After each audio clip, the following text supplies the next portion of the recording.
What's going on, everybody? It's Liquid Maverick. I want to talk to you a little bit about the GMMK. I've had some time with it. The 96%. I'll give you a little peek right here.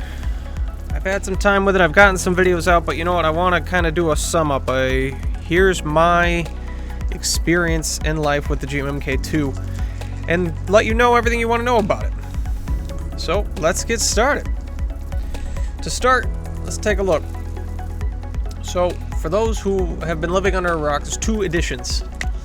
There's the 65% and the 96%. If you take a look, I have the 96. It's something I got. It was something I got access to early that I was given to by Glorious. So I've had some time with it.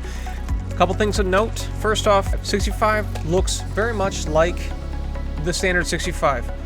You do have the customization with the software, so you can change what the features of these buttons are, but it looks exactly like you would expect. There is some front-facing icons on the front of the keys, give you a little idea for the functions, for the default function built in.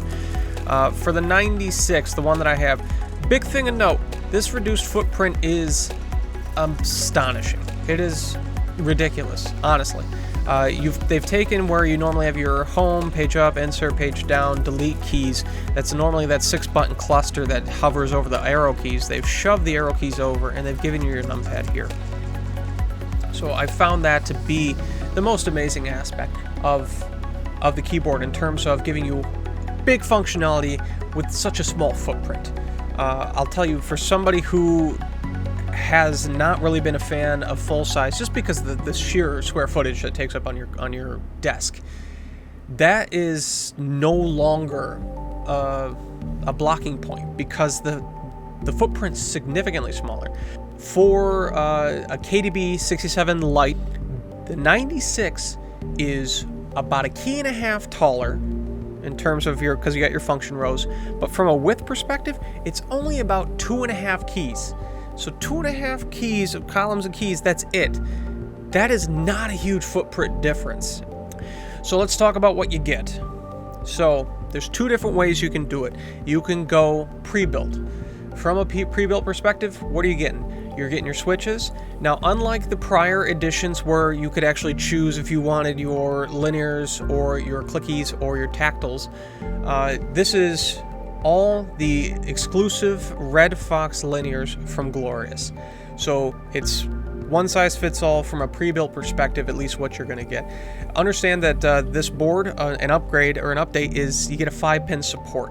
So whether you go bare bones or whether you go pre-built, if you want to swap those switches out, you can have full 5-pin switch support. You're not clipping legs. That's a huge pain in the behind.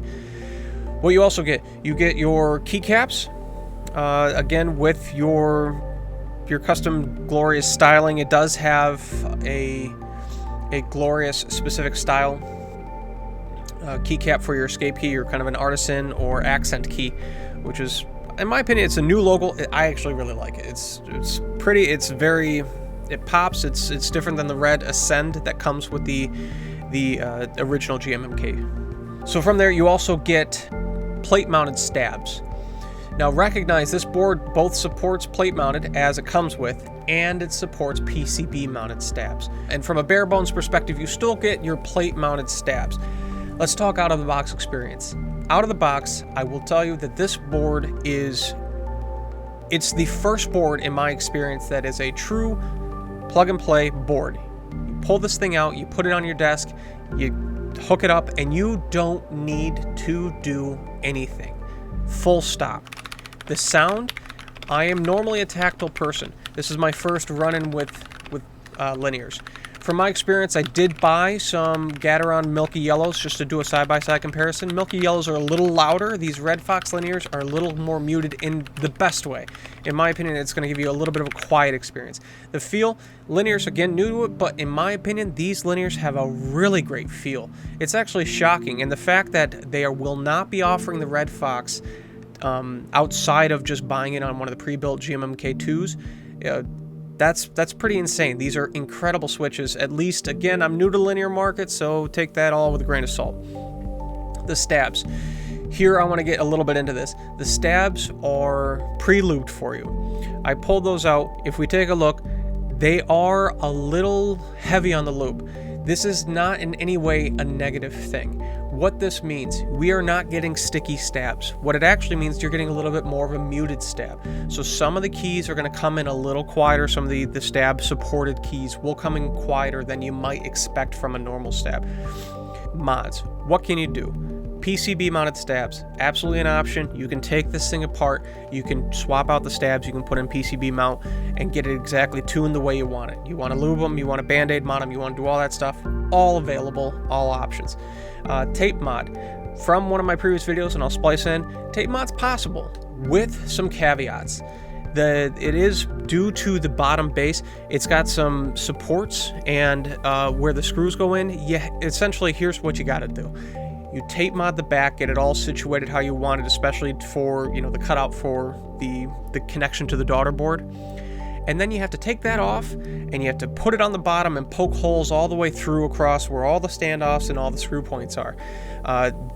It's not impossible, but it's an additional layer of difficulty. Outside of that, in terms of case space, it is relatively tight. You might be able to get away with some polyfill. I don't really have any. I have 2 kids with a bunch of stuffed animals, but the second I take one to potentially steal some polyfill, they can sniff it out and they will be devastated at the idea of me deconstructing a stuffed animal.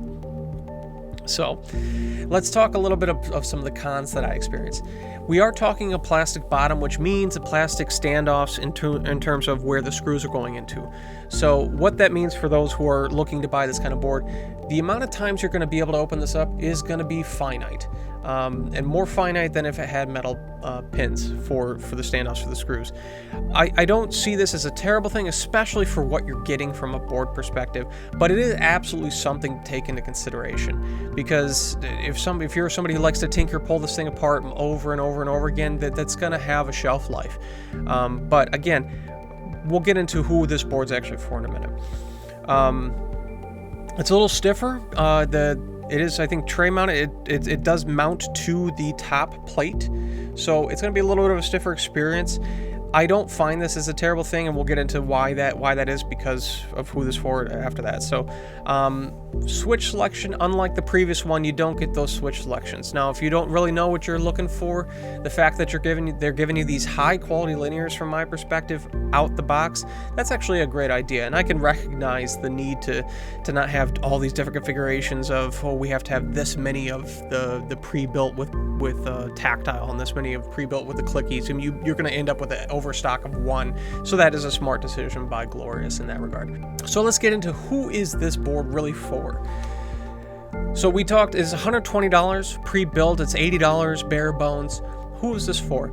You know, I've heard the idea of entry-level boards, things like the KDB 67 R3 Lite and other boards of that nature being entry-level. Let's talk about what that means from an entry-level perspective. In my opinion, that is entry-level for somebody who knows what they're doing, somebody who knows what they want to do, what they want to mod, because let's take it the lowest price I think I've ever seen, $110. That does not include switches, that does not include keycaps. This is something, and also it is not pre-built in any regard.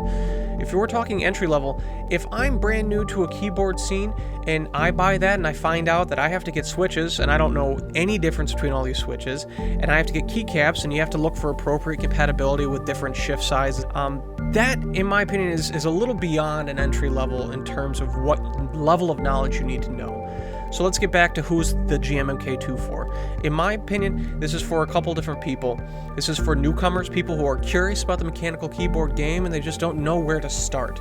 I feel Glorious has done a great job making this a very approachable thing. They offer the switch pack, sampler switch pack, so you can buy this, you get your linears, you get a full experience with linears. It's somebody who wants to come in and buy this and say, hey, I'm curious about this, and they're going to get a great experience as they put this out. The other people this is for, in my opinion, is beginners in the area, people who maybe have had a keyboard, mechanical keyboard in the past. They maybe want to have more tinkering, more modularity. Maybe they bought something that was soldered, so you are not having to look at, is this 5-pin, is this 3-pin? If it's 5-pin, do I need to trim the legs? Things of that nature. The last group who this is for, this is for people who know exactly what they're looking for, if it falls into the criteria that they want. You know, I will tell you, I've had a GMMK Pro. I've got some really loud, thwacky tactiles, and I've been using that for gaming for a while now. I also noticed that it's picked up on the mic when I'm talking to my friends. Playing with this board and having these quiet linears is a bit of a game changer. It's actually really thrown my whole keyboard game into a bit of a limbo, because I don't know which board I want to have. I currently have 2 keyboards sitting at my desk because I can't quite decide. And when I'm doing regular tasks and such, I like my Pro, but when I'm playing games, I'm really enjoying the GMMK2. So let's talk final thoughts. You're looking at a full, complete built mechanical keyboard for $120.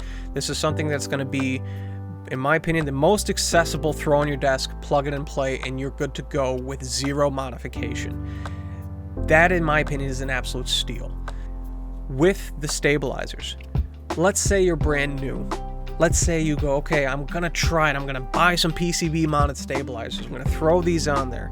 And you're saying, oh, somebody told me about the Band-Aid mod, the lube, and you're supposed to put a lot of lube, or maybe a little bit of lube, or, I got all this different, maybe conflicting information, or I tried this, and maybe I put way too much, and I lubed in the wrong spots. Let's say you put the whole thing together, you get your PCB mounted stabs on there, and next thing you know, they're sticking, they're not working, they're rattly, they're noisy, they're whatever issue you could have happen.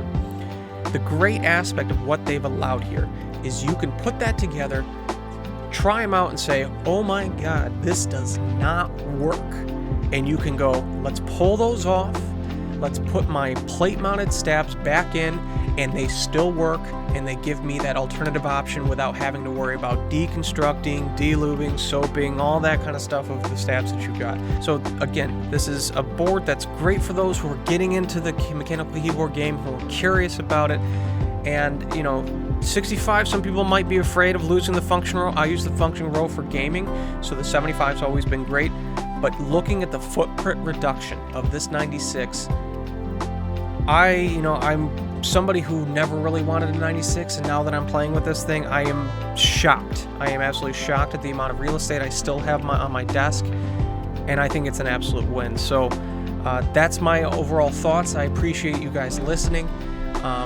This board is really fascinating. It's really fantastic. I think it's something worthwhile. Again, for those who know what you're doing, you're going to know whether or not you want it. For those who are new and are curious, I think you can't really find a better deal for something that you can throw on your desk and it works. You can easily swap the switches and it works. I don't think you're going to find that anywhere else. So thanks again. We'll see you in the next one.